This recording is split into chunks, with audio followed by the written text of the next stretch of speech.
Salut tout le monde, aujourd'hui on se retrouve pour les suffises. On va parler un peu du premier qu'on entend un peu plus souvent, c'est san. Celui-là, qu'on entend le plus souvent quand on ne connaît pas une personne et qu'on ne connaît pas vraiment, que ce soit ami, camarade, inconnu. On dit toujours le nom ou prénom, on dit. On met le. On peut mettre. Pour ça, on peut mettre plus le nom, prénom, surnom, pseudonyme. Ou si vous voulez aller parler à un vendeur, au Japon, vous mettez toujours san. Porte de politesse, par exemple, moi, si on me parlait.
Jijo-san. À chaque fois tu mets san pour le dire, et moi que je trouve c'est pas mal. Même pour certains aliments, tu es obligé de dire san. Ce qui est vraiment pas mal. Les suffixes japonais, ils sont pas très compliqués, tu comprends très vite, mieux que la langue française.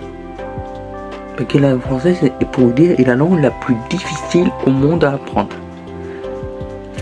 Et même pour un français comme moi, c'est très difficile de comprendre tout le français.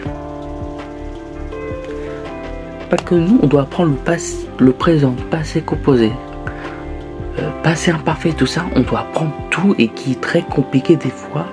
Et même, il y a certains français qui abandonnent après le passé, présent, futur. Déjà, ces trois-là, c'est déjà bien, je les connais.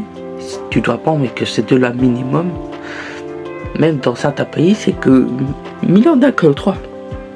Alors que le français, il met des trucs qu'il y en a qui s'en foutent. C'est pour ça qu'il y en a qui abandonnent l'école en France. Mais moi, je vous dis, c'était le premier suffixe. Moi, je trouve que c'est le suffixe le plus courant qu'on utilise dans les mangas animés. Si vous regardez One Piece, vous sentez toujours san. Par exemple, je sais pas si vous avez entendu quand vous mettez en la langue originale, quand vous regardez One Piece, vous entendez toujours Luffy-san, Sanji-san, Chopper-san. Et c'est pareil pour les filles. Il y a cet animé où j'entends le prénom d'une fille, par exemple, on va la prénom que j'ai entendu, Ina-chan. Là, c'est une façon quand les filles parlent entre elles.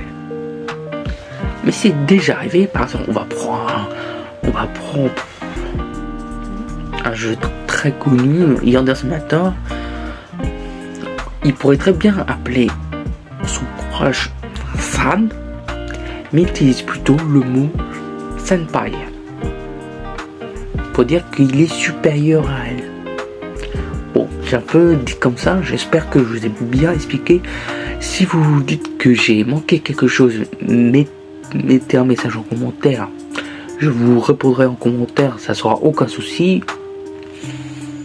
Moi, ça m'embêtera pas. Et moi, je vous dis à la prochaine pour le prochain suffixe.